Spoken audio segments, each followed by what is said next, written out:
Ignited Minds Tutorials recently released an informative video titled Cell, the Fundamental Unit of Life for Class 9 CBSE Science Biology.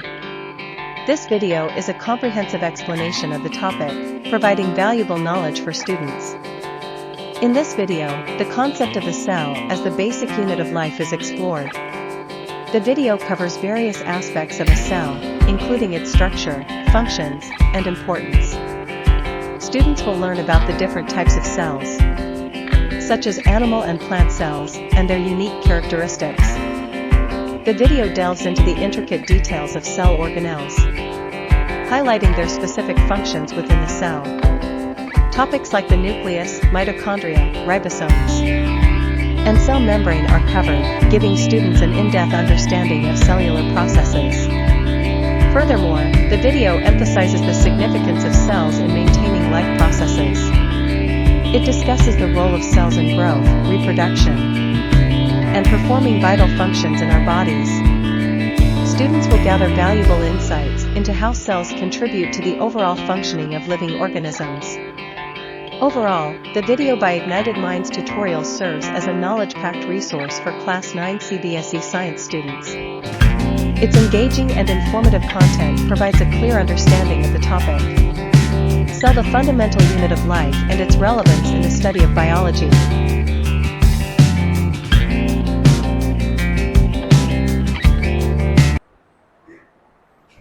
Okay, just one moment, people.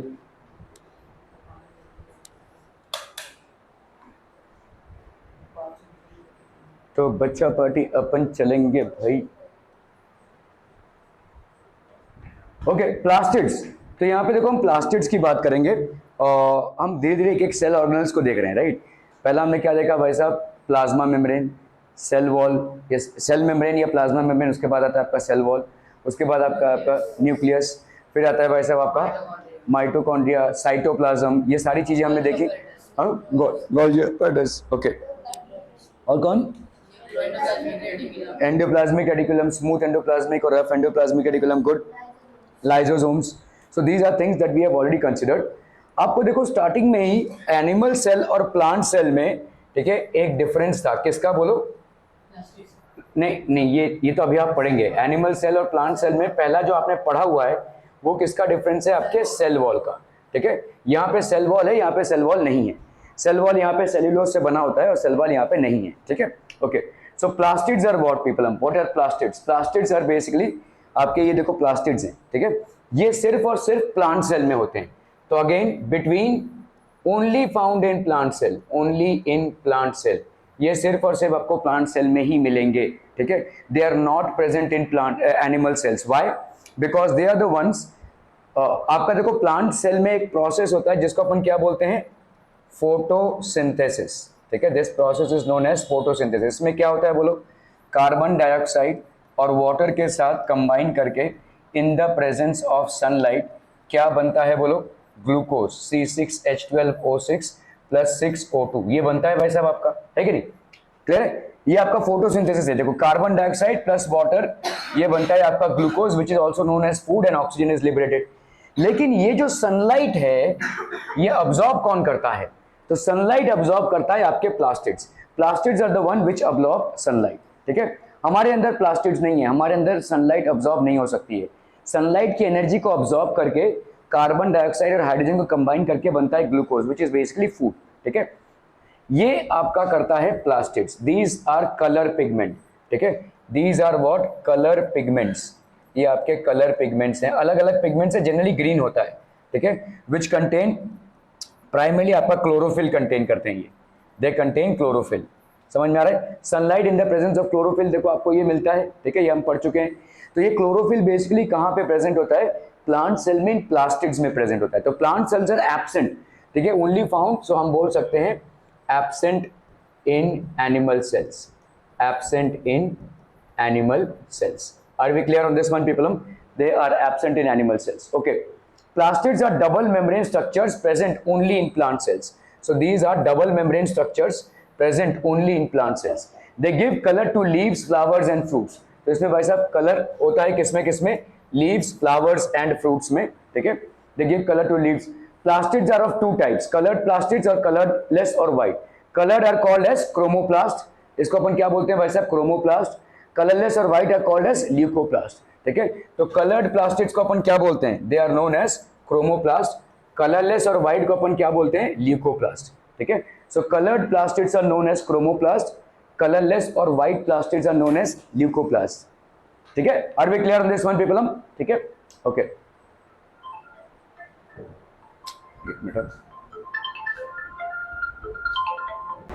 Okay, so chloroplast are type of chromoplast which are green in colour. यहां पे देखो chloroplast, ये एक type का क्या है भाई साहब, प्लास्टिड है.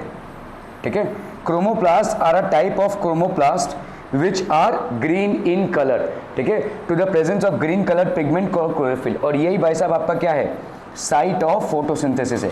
यही आपका साइट ऑफ फोटोसिंथेसिस है. ठीक है, समझ में आ रहा है ये? ठीक है, so plastids are of two types, one are coloured plastids and the other one as non-colored plastids. The colored plastids are known as chromoplast, the non-colored plastids are known as leucoplast.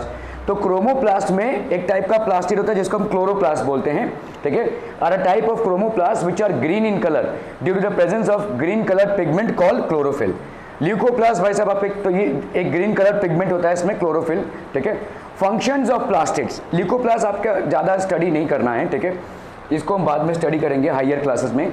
But understand chromoplast में एक type का होता है जिसको हम chloroplast बोलते हैं. ठीक है, तो प्लास्टिड में जो कलर्ड वाले होते हैं प्लास्टिड्स, उनको अपन क्या बोलते हैं, क्रोमोप्लास्ट. और इन क्रोमोप्लास्ट में एक होता है क्लोरोप्लास्ट, और इस क्लोरोप्लास्ट में होता है क्लोरोफिल. समझ में आ रहा है? प्लास्टिड्स में जो कलर्ड प्लास्टिड्स होते हैं उनको अपन बोलते हैं क्रोमोप्लास्ट, और इस क्रोमोप्लास्ट में एक होता है क्लोरोप्लास्ट. क्लोरोप्लास्ट का कलर ग्रीन होता है. ठीक है, and they are basically containing chlorophyll which help in photosynthesis. Functions of plastids: chloroplasts help to harness solar energy and convert into chemical energy in the form of food. ठीक है, तो आपका भाई साहब यहाँ पे सोलर एनर्जी को trap करते हैं. What do the plastids do? They trap solar energy. They trap solar energy and convert it into chemical energy in the form of food. ठीक है, तो इसको केमिकल एनर्जी में कन्वर्ट करते हैं in the form of food.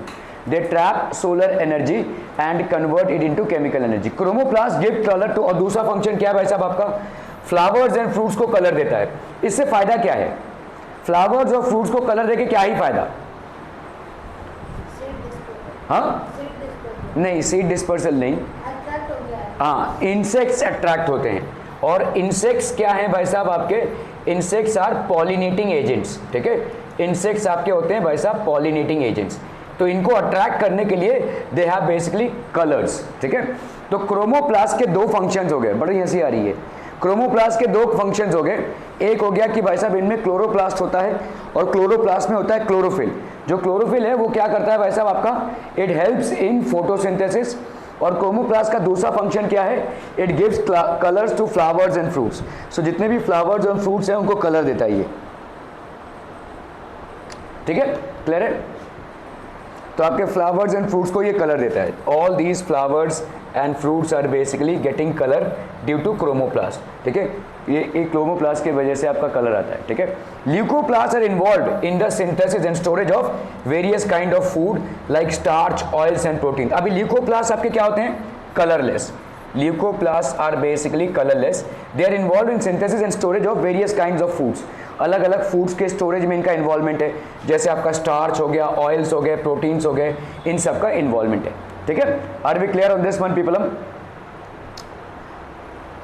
Okay, vacuoles क्या होते हैं, तो आपका देखो हमने फिनिश किया प्लास्टिड्स. प्लास्टिड्स में आपके दो टाइप के प्लास्टिड्स होते हैं, chromoplast and leucoplast. Chromoplast are coloured plastids and leucoplast are non coloured plastids. Chromoplast में एक होता है क्लोरोप्लास्ट जिसमें होता है green colour pigment called chlorophyll that helps in photosynthesis.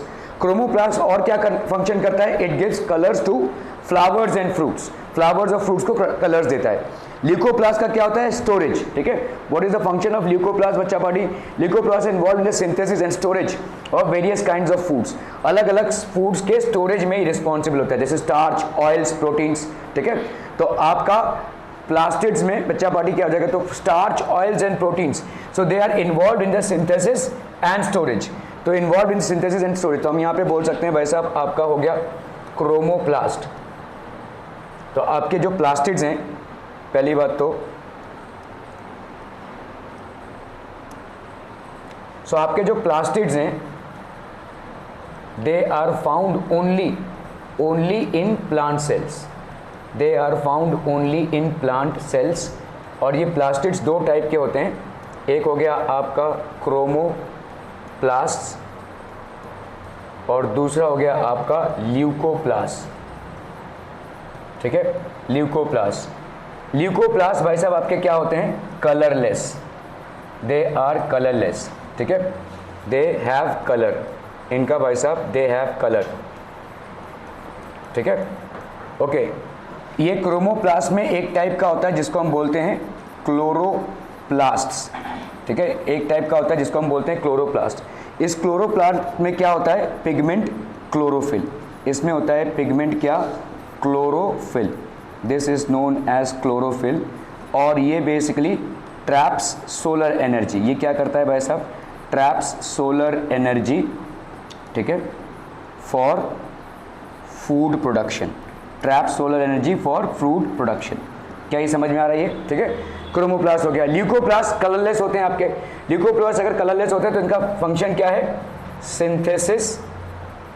Synthesis and storage, synthesis and storage of foods, आपका synthesis and storage of fats, synthesis and storage of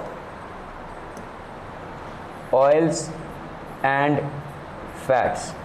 ठीक है, सिंथेसिस एंड और लिपिड्स भी, oils and fats and lipids as well. ठीक है, तो ये इनका भाई साहब का फंक्शन हो गया। ठीक है, ओके। दूसरा क्या है भाई साहब यहाँ पे फंक्शन क्रोमोप्लास्ट का, इम्पार्ट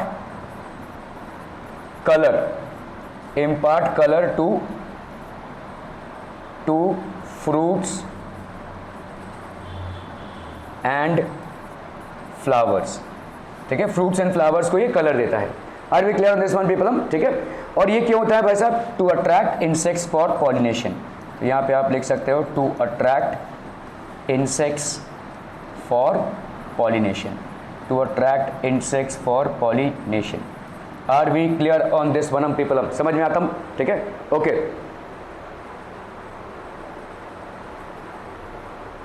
अभी हम बात करेंगे भाई साहब वैक्यूल्स की। ठीक है, वैक्यूल्स मतलब होते हैं एम्प्टी स्पेसेस और सैक्स। और ये देखो वैक्यूल्स जो हैं प्लांट सेल्स में ह्यूज होते हैं, प्लांट सेल्स में ह्यूज। ठीक है, और एनिमल सेल्स में क्या होता है भाई साहब, एनिमल सेल्स में वेरी स्मॉल और नॉट प्रेजेंट। कभी कभी ये प्रेजेंट भी नहीं होते किसी एनिमल सेल्स में। ठीक है, और नॉट प्रेजेंट। तो generally vacuoles are huge in plant cells. ठीक है, they take the maximum space. ये प्लांट सेल्स में they take the maximum space, सबसे ज़्यादा स्पेस लेते हैं वैक्यूल्स। ठीक है, vacuoles take the maximum space in plant cells. Animal cells में दे आर वेरी स्मॉल और are not present at all. कभी नोट्स नहीं बनाएगा, एनिमल सेल्स में दे आर वेरी स्मॉल और नॉट प्रेजेंट एट ऑल। ये भाई साहब प्रेजेंट होते ही नहीं है। क्लियर है? Are we clear? ओके। तो आप देखोगे ऐसा, ये देखो प्लांट सेल है, और अगर प्लांट सेल में देखोगे वैक्यूल्स कितना पोर्शन ले रहा है भाई साहब, ठसाठस भरा हुआ है। मैक्सिमम पोर्शन किसने लिया हुआ है, वैक्यूल्स ने लिया हुआ है। ठीक है, okay. Vacuoles are storage sacs for solid and liquid contents. तो ये क्या है भाई साहब, आपके स्टोरेज सैक्स। ठीक है, इसमें क्या क्या स्टोर होता है, सॉलिड और लिक्विड कंटेंट आपका जो होता है वो स्टोर होता है। Vacuole is bound by a single membrane. तो इसका देखो यहाँ पे एक सिंगल सा मेम्ब्रेन है। ठीक है, ये एक सिंगल मेम्ब्रेन है। Vacuoles are bound by single membrane, that is one layered membrane. Okay, they do not have any basis shape और साइज, कोई इनका बेसिक शेप या साइज नहीं होता है। The structure of the vacuole changes according to the need of the cell. ठीक है, vacuole का जो स्ट्रक्चर है वो as per the need of the cell change होता है। ठीक है, the structure of the vacuole changes according to the need of the cell. Animal cells have a few small size and temporary vacuoles. Animal cells जो होते हैं they have few small size and temporary vacuoles. ठीक है, तो animal cells में या तो temporary होते हैं, देखो, या तो होते ही नहीं है, और अगर होते भी है तो काफ़ी छोटे साइज के होंगे। आप देखो ये प्लांट सेल है और ये एनिमल सेल है। प्लांट सेल में वैक्यूल का साइज देखो और एनिमल सेल में देखो टुन्नू सा है। ठीक है, या तो होंगे ही नहीं या तो भाई साहब बहुत छोटे साइज के होंगे, टेम्पररी। एनिमल सेल्स है वेरी फ्यू और very small size and temporary vacuoles. Are we clear? ठीक है, okay. White plant cells have one or more large vacuole, ठीक है, while plant cells have one or more large vacuole, तो इसमें बहुत बड़े vacuoles होते हैं, ठीक है। तो vacuoles है क्या भाई साहब? स्टोरेज सैक्स, ठीक है। एक उनका भाई साहब होता है single membrane, these are all keywords, ठीक है। कोई बेसिक्स, नो बेसिक्स शेप और साइज, कोई बेसिक शेप और साइज नहीं होता है। ये वैक्यूल का स्ट्रक्चर जो है चेंज होगा according to the need of the cell, ठीक है। ये अपना स्ट्रक्चर चेंज कर सकते हैं, ठीक है। Animal cells have a very few or small size or temporary vacuoles, while plant cells have one or more large vacuole. तो vacuole are basically क्या है? स्टोरेज सैक्स है, गोनी है, गोनी। गोनी में जैसे आप स्टोर करके रखते हो चीज़ों को, तो vacuoles are basically storage sacks for solids and liquids, various types of solids and liquids cells के यहाँ पे स्टोरेज में रहते हैं, ठीक है। आपके vacuoles का शेप और साइज कुछ है नहीं, they take the shape and size as per the requirement of the cell, ठीक है। They are covered by a single membrane, एक सिंगल मेम्ब्रेन है। और क्या है भाई साहब? प्लांट सेल्स में they are generally huge in shape, animal cells में दे आर जनरली स्मॉल और टेम्परेरी, ठीक है। तो फटाफट से भाई साहब वैक्यूल की बातें करें अगर हम, वैक्यूल्स भाई साहब आपके क्या हो जाएंगे? दे आर क्या है भाई साहब? ये वैक्यूल्स आर बेसिकली, अगर आप सिर्फ कीवर्ड्स को रिमेंबर करें यहाँ पे, दे आर स्टोरेज सैक्स, गोनी है ये सेल के अंदर, storage sacs for various solids and liquids. So they are storage sacs for various solids and liquids. पहला ये हो गया भाई साहब आपका। दूसरा क्या हो जाएगा भाई साहब? ठीक है, नो फिक्स्ड शेप और साइज, ठीक है। They take their shape and size, they take their shape and size as per requirement, as per requirement of cell, ठीक है, ऑफ सेल। जैसा भाई साहब रिक्वायरमेंट रहता है सेल का, उसके हिसाब से अपना शेप एंड साइज देते हैं।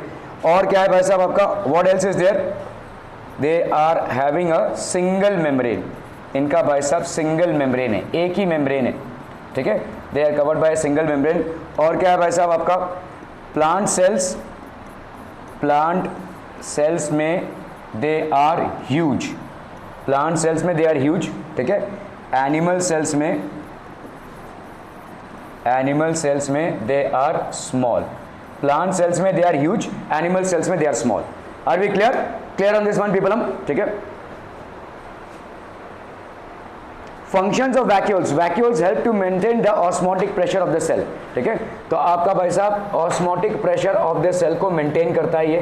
Functions of the vacuole, they help to measure the osmotic pressure of the cell, ठीक है, balance of water content. They store metabolic by products and end products. तो मेटाबॉलिक बाई प्रोडक्ट्स और end products को ये store करते हैं। क्या क्या स्टोर करते हैं? जैसे ग्लाइकोजन हो गया, प्रोटीन्स हो गया, वाटर हो गया, ठीक है। दे स्टोर दीज थिंग्स, ठीक है, products of various chemical reactions, okay.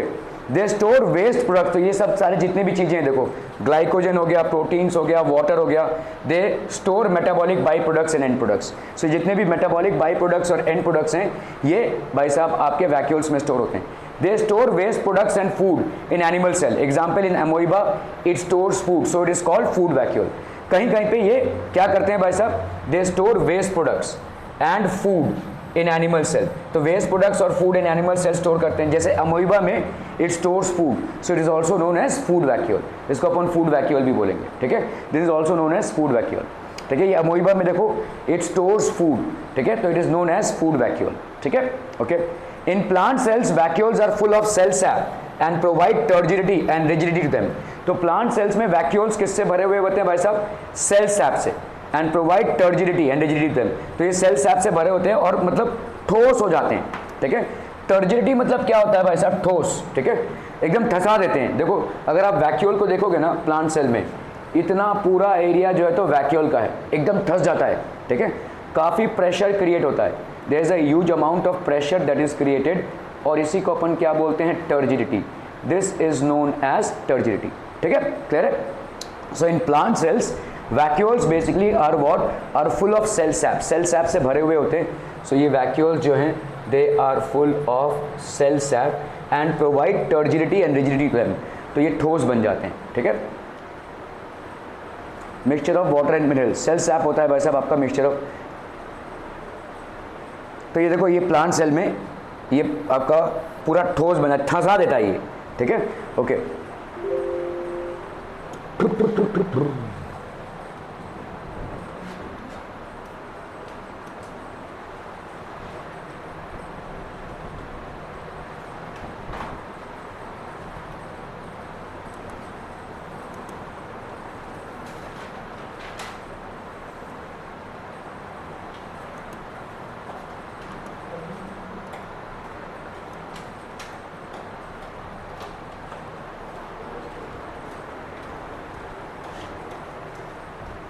Okay, so बच्चा party we are almost done with the cell organelles. We have seen some important organelles of the cell.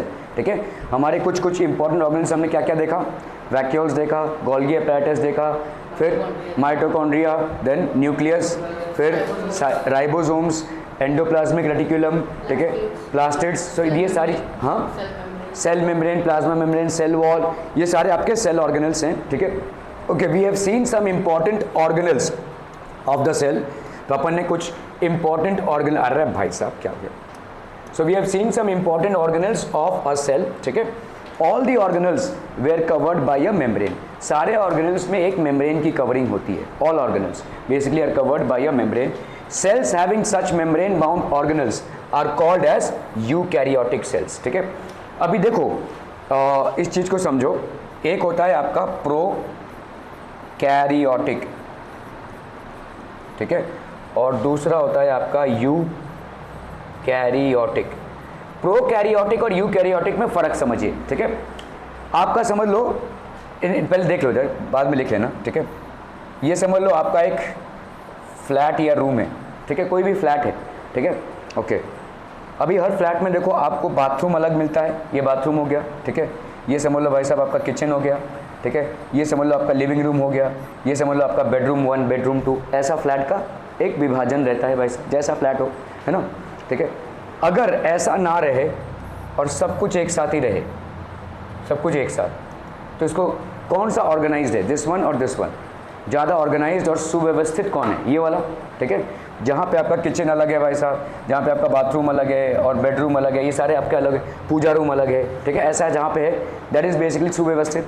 यहाँ पे भाई साहब खाना भी पक रहा है, यहाँ पे लोग पॉटी भी कर रहे हैं, और यहाँ पे भाई साहब खाना भी खा रहे हैं, यहाँ पे भाई साहब सो भी रहे हैं, तो ये पूरा अव्यवस्थित रहेगा, है ना। तो ऐसे ही आपके प्रोकैरियोटिक और यूकैरियोटिक सेल्स होते हैं।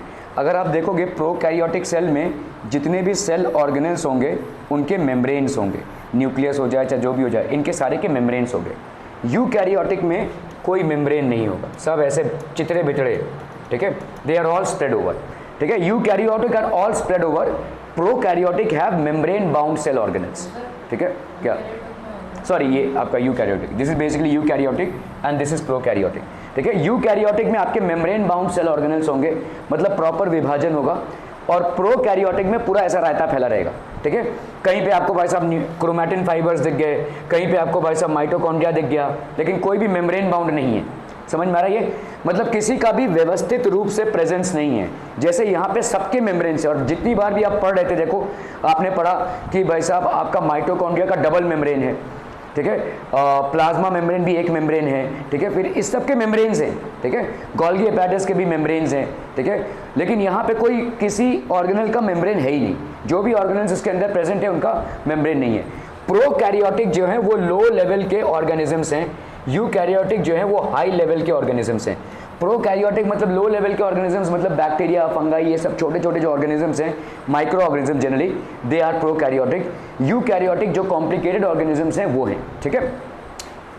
Okay, so will see cells having such membrane bound organelles, तो जिनके अंदर भाई साहब आपके ऑर्गेनल्स क्या हो, मेम्ब्रेन हो, ठीक है, जिनके अंदर ऑर्गेनल्स में मेम्ब्रेन हो, तो आपका जैसे न्यूक्लियस का एक न्यूक्लियर मेम्ब्रेन है, माइटोकॉन्ड्रिया का डबल मेम्ब्रेन है, ठीक है, अभी आपने पढ़ा वैक्यूल्स का, इसका भी एक मेम्ब्रेन है, सिंगल मेम्ब्रेन है। सो ऐसे मेम्ब्रेन बाउंड ऑर्गेनल्स जिन सेल्स में प्रेजेंट होते हैं उनको अपन क्या बोलेंगे, they are known as eukaryotic cells, ठीक है। Whereas the cells which do not have जहां पे भाई साहब आपका मेम्ब्रेन बाउंड ऑर्गेनल्स नहीं है, they are known as prokaryotic cells. समझ में आ रहा है ये? ठीक है, तो ज़्यादा व्यवस्थित सेल कौन सा हो जाएगा जहां पे फंक्शंस ठीक से हो पाए? Eukaryotic.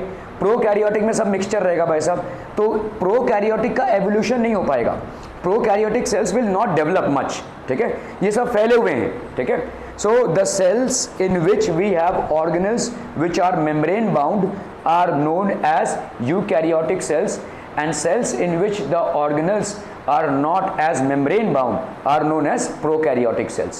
Are we clear to this one people? हम समझ में आता हूँ? Okay, okay, okay.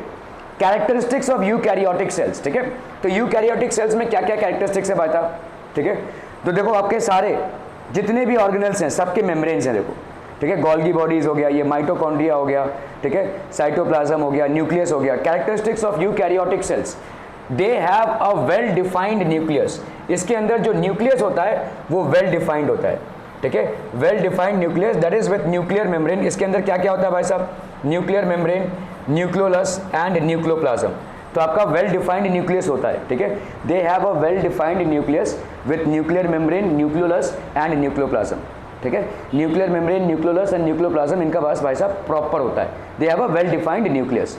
Size of the eukaryotic cell ranges from 5 to 100 micrometer, that is they are comparatively larger in size। ठीक है, यूकैरियोटिक सेल ज़्यादा लार्ज होते हैं। जैसे देखो अभी अगर आप देखोगे 3 BHK होता है, 2 BHK होता है, 1 BHK होता है, 1 RK होता है, इसके बाद क्या होगा भाई साहब? सिर्फ रूम ही होगा, है ना। तो प्रोकैरियोटिक क्या हो गया? वो रूम की तरह है जिसमें कोई विभाजन नहीं है। ठीक है, there is no separate space for different activities to be perform. ठीक है, यूकैरियोटिक मतलब ज़्यादा स्पेस होगा, ज़्यादा स्पेस होगा तो अलग अलग स्पेस सबको हम दे सकते हैं, है ना। ठीक है, so size of the eukaryotic cell ranges from, ये आपका क्या है? माइक्रोमीटर है। देखो इसको अपन ऐसे लिखते हैं 5 to 100, ये है आपका माइक्रो। माइक्रो मतलब होता है 10⁻⁻⁶। इसका मतलब क्या हो जाएगा? 5 × 10⁻⁻⁶ मीटर टू 100 × 10⁻⁻⁶ मीटर। ठीक है, so size of the eukaryotic cell ranges from 5 to 100 micrometre, that is they are comparatively क्या हो जाएंगे भाई साहब? Larger in size. ठीक है, they have more than 1 chromosome. इनका भाई साहब एक से ज़्यादा क्रोमोसोम है। ठीक है, chromosomes will be more than 1। ठीक है, ये आपके क्रोमोसोम्स जो बिखरे पड़े हैं। ठीक है, okay, they are present in the, तो कहाँ पे होंगे भाई साहब? Higher advanced unicellular as well as multicellular plants and animals. ठीक है, तो eukaryotic cells are basically present in higher and advanced unicellular as well as multicellular. ठीक है, तो आपका भाई साहब वेल डिफाइंड न्यूक्लियस है, जिसका भाई साहब न्यूक्लियर मेम्ब्रेन तो होना ही होना है, सारे ऑर्गेनल्स के मेम्ब्रेन होंगे, न्यूक्लियोलस एंड न्यूक्लियोप्लाज्म। तो आपका न्यूक्लियस वेल डिफाइंड है, जिसमें भाई साहब न्यूक्लियर मेम्ब्रेन भी है, न्यूक्लियोलस भी है और न्यूक्लियोप्लाज्म भी है। देखो ये सेल हो गया, देखो सेल, इसके अंदर न्यूक्लियस, तो इसको इसके अंदर न्यूक्लियोलस। ठीक है, ये हो जाएगा न्यूक्लियोलस। इसको अपन क्या बोलेंगे? न्यूक्लियस। इस न्यूक्लियस के भाई साहब ये वाला पार्ट जो बाहर वाला पार्ट है उसको अपन बोलते हैं क्या? Nuclear membrane. This is known as nuclear membrane. ठीक है, इसको अपन क्या बोलेंगे? न्यूक्लियोलस। ठीक है, न्यूक्लियोलस। और ये जो आपका भाई साहब फैला हुआ है इसको अपन बोलेंगे nucleoplasm. Nucleoplasm.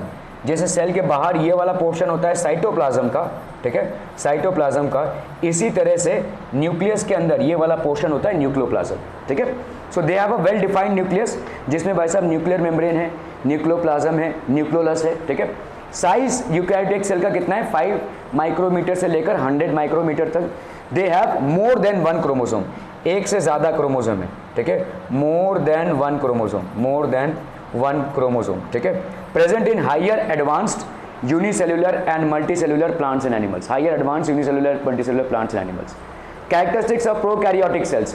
Prokaryotic cells have 3 basic structures. क्या क्या है भाई साहब? आपके plasma membrane, cytoplasm and nuclear material. ठीक है, तो प्रोकैरियोटिक सेल में आपके क्या क्या हो जाएंगे भाई साहब? 3 ही स्ट्रक्चर्स हैं। एक हो गया आपका प्लाज्मा मेम्ब्रेन, फिर आपका साइटोप्लाज्म और न्यूक्लियर मटेरियल है। देखो यहाँ पे न्यूक्लियस नहीं है। ठीक है, ध्यान देना, यहाँ पे न्यूक्लियस नहीं है, प्रॉपर न्यूक्लियस नहीं है। न्यूक्लियस के अंदर जो मटेरियल रहता है वो चित्रा बितरा है।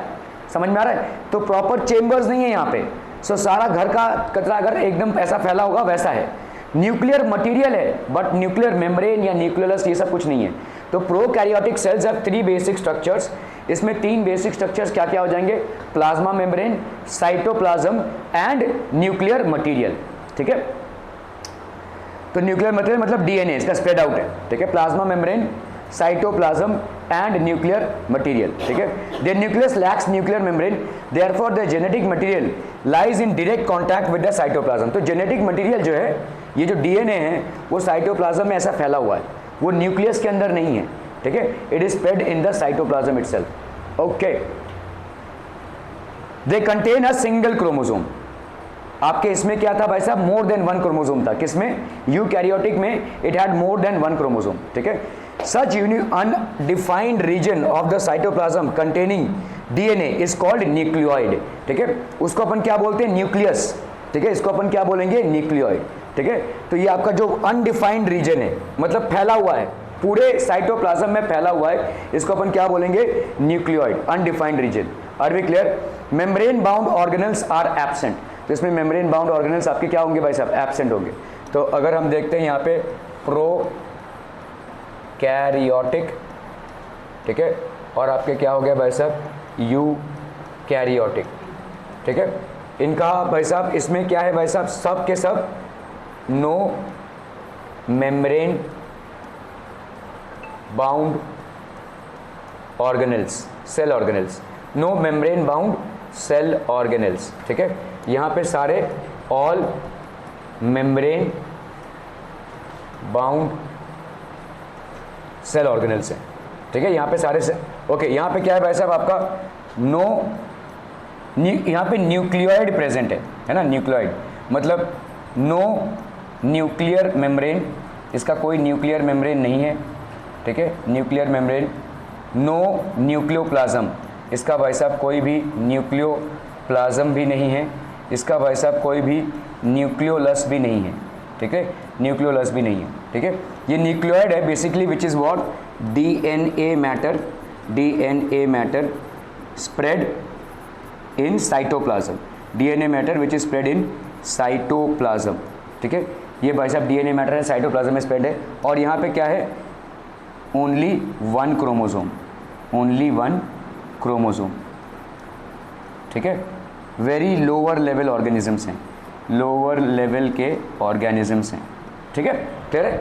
जनरली आपके क्या हो जाएंगे, ये unicellular organisms, generally they are all unicellular. यहाँ पे अगर हम देखते हैं भाई साहब, प्रॉपर न्यूक्लियस प्रेजेंट है, यहाँ पे न्यूक्लियस प्रॉपर प्रेजेंट है, जिसका भाई साहब प्रॉपर न्यूक्लियर मेम्ब्रेन है। ठीक है, it has got a nuclear membrane. ठीक है, it has got a nucleolus. ठीक है, और इसका भाई साहब आपका न्यूक्लियोप्लाज्म भी है। ठीक है, ये आपका प्रॉपर न्यूक्लियस है। ओके, और क्या है भाई साहब आपका ओनली 1 क्रोमोसोम, यहाँ पे क्या हो जाएगा, more than 1 chromosome, more than 1 chromosome. ठीक है, यहाँ पे क्या हो जाएगा, uni as well as multicellular higher level plants and animals. ठीक है, higher level of plants and animals, plants and animals.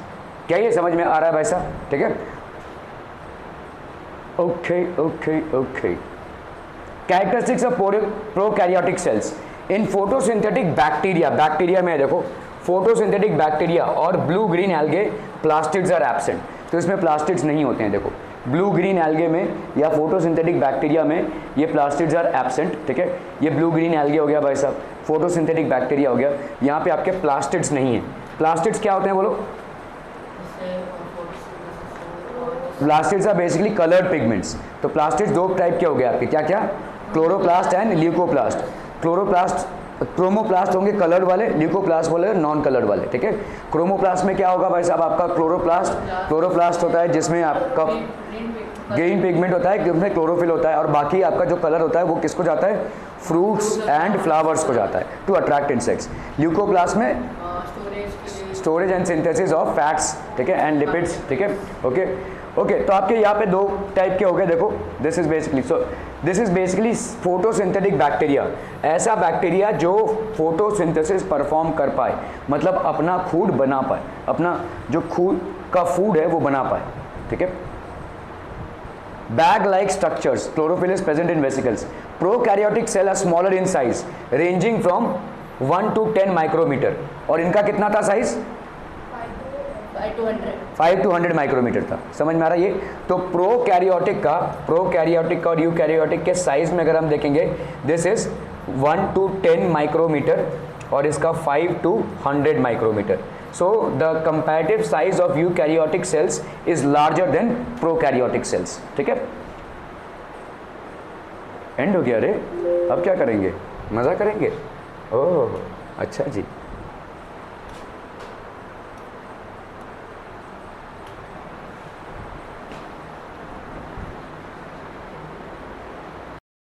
Introduction. You see a large variety of animals and plants in your surroundings. They all are of various shapes and sizes and also look different to each other. But one thing is common in all of them. They all are made up of a small unit of life, that is, cell.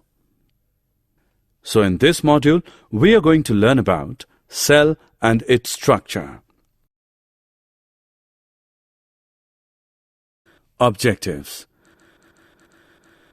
At the end of this lesson, you'll be able to know about the cell and its discovery, define unicellular and multicellular organisms, describe the structure of cell, explain the structure and functions of plasma membrane, cell wall, nucleus, and cytoplasm.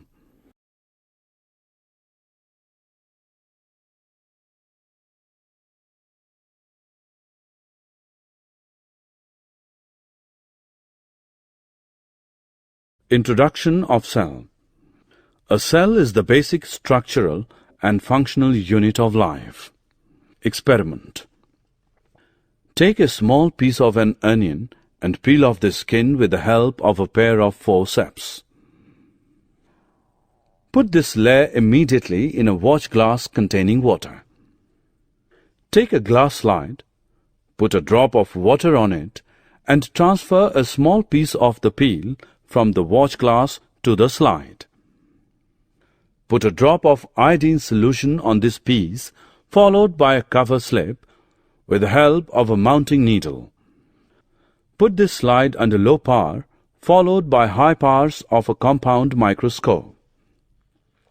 All these structures are similar to each other. Discovery of cell. Who discovered cell first? The cells were first discovered by Robert Hooke in 1665. He examined a thin slice of cork under a primitive microscope and saw that the cork resembled the structure of a honeycomb consisting of many little compartments.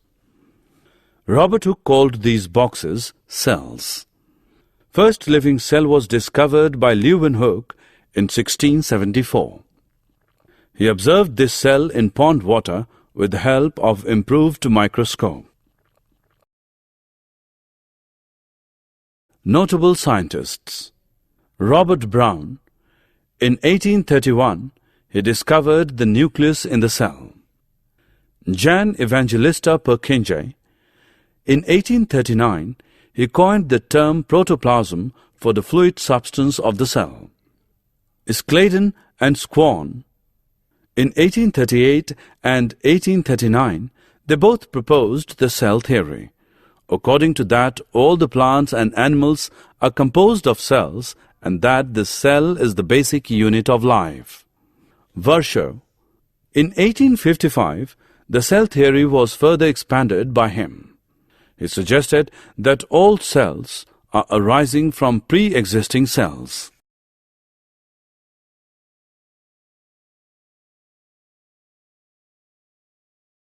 Types of organisms. Unicellular organisms, multicellular organisms. In unicellular organisms, a single cell may constitute a whole organism. Example, amoeba, Chlamydomonas, Paramecium and bacteria. In multicellular organism, many cells group together in a single body and assume different functions in it to form various body parts. Example, some fungi, plants and animals. Each living cell has the capacity to perform certain basic functions that are characteristic of all living forms, that is, cells of heart to pump blood, cells of stomach to digest food, etc. Each cell contains certain specific components within it, known as cell organelles. Each kind of cell organelle performs a special function, such as making new material in the cell, clearing up the waste material from the cell, etc.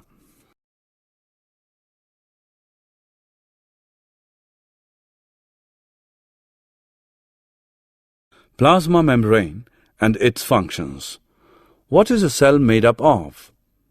While studying the cell under a microscope, we will find three common features in almost every cell: plasma membrane, nucleus, and cytoplasm, which are responsible for all activities inside the cell and interactions of the cell with its environment. Plasma membrane. This is the outermost covering of the cell that separates the contents of the cell from its external environment. The plasma membrane allows or permits the entry or exit of some materials in and out of the cell. It also prevents movement of some other materials.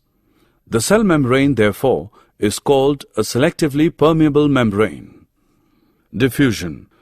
Some substances like carbon dioxide or oxygen can move across the cell membrane by a process called diffusion. This is spontaneous movement of a substance from a region of high concentration to a region where its concentration is low. Thus, diffusion plays an important role in gaseous exchange between the cells as well as the cell and its external environment.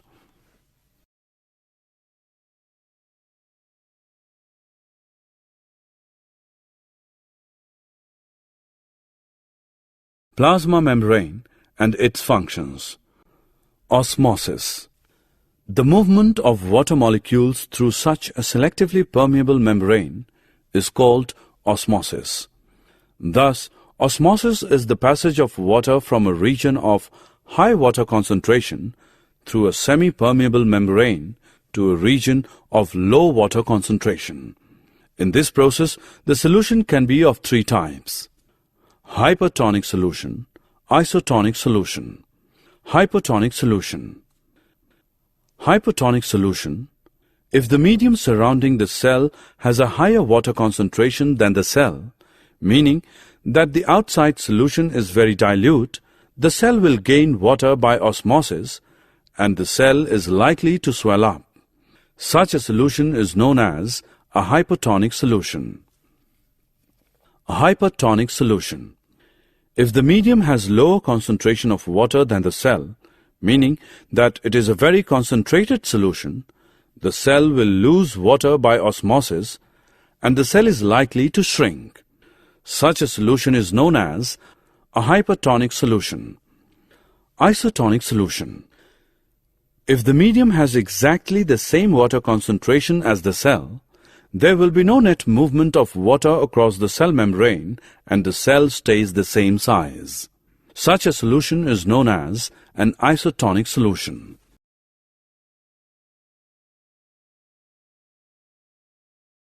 Functions of plasma membrane. Unicellular freshwater organisms and most plant cells tend to gain water through osmosis. Absorption of water by plant roots is also an example of osmosis. Thus, diffusion is important in exchange of gases and water in the life of a cell. The cell also obtains nutrition from its environment. Different molecules move in and out of the cell through a type of transport requiring use of energy in the form of ATP. The plasma membrane is flexible and is made up of organic molecules called lipids and proteins. The flexibility of the cell membrane also enables the cell to engulf in food and other materials from its external environment. Such processes are known as endocytosis. Amoeba takes its food through such processes.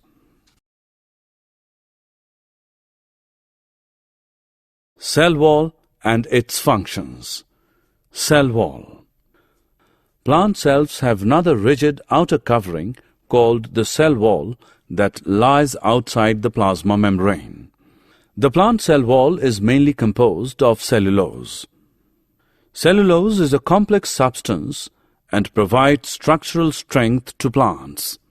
When a living plant cell loses water through osmosis, there is shrinkage or contraction of the contents of the cell away from the cell wall. This phenomenon is known as plasmolysis. Functions of cell wall. Cell wall provides the rigidity and strength to cell and also permits the cells of plants, fungi and bacteria to withstand very dilute hypotonic external media without bursting by building up pressure against it.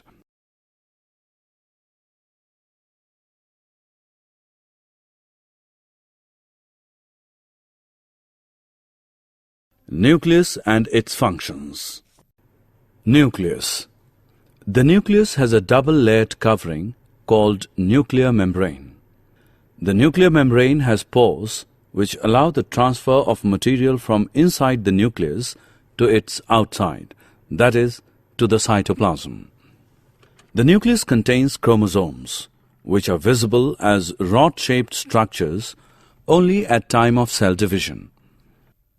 Chromosomes contain information for inheritance of features from parents to the next generation in the form of DNA, deoxyribonucleic acid molecules. Chromosomes are composed of DNA and protein. Functional segments of DNA are called genes. Whenever the cell is about to divide, the chromatin material gets organized into chromosomes. In some organisms like bacteria, the nuclear region of the cell may be poorly defined due to the absence of a nuclear membrane. These organisms are known as prokaryotes. Organisms with cells having a nuclear membrane are called eukaryotes. Functions of nucleus. The nucleus plays a central role in cellular reproduction, the process by which a single cell divides and forms two new cells. It also regulates the cellular activities.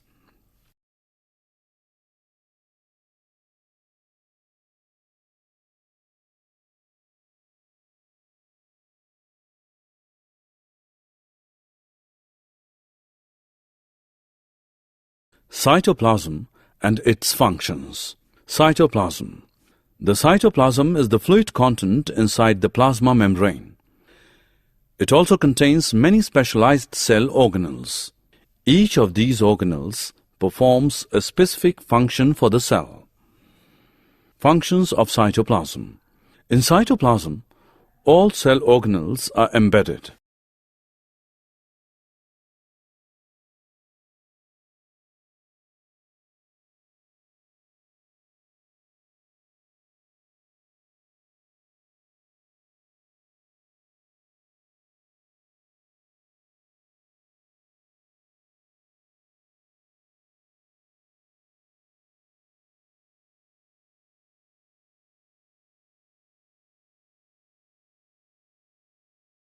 Summary.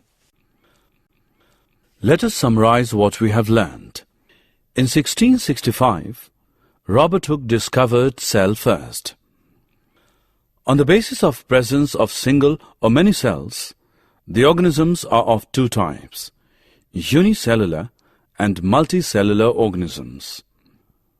Each cell contains certain specific components within it, known as cell organelles, that perform a special function. Plasma membrane is the outermost covering of the cell that separates the contents of the cell from its external environment. Plasma membrane also works as selective permeable membrane by allowing or permitting the entry and exit of some materials in and out of the cell while preventing some other materials.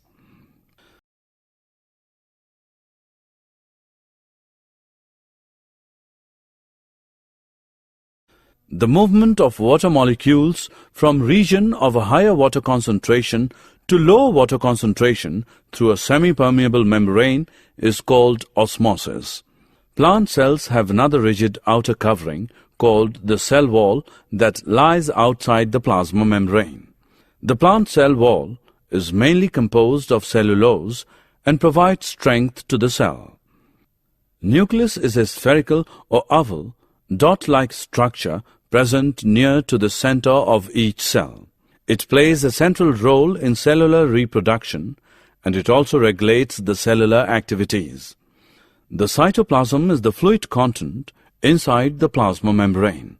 It also contains many specialized cell organelles.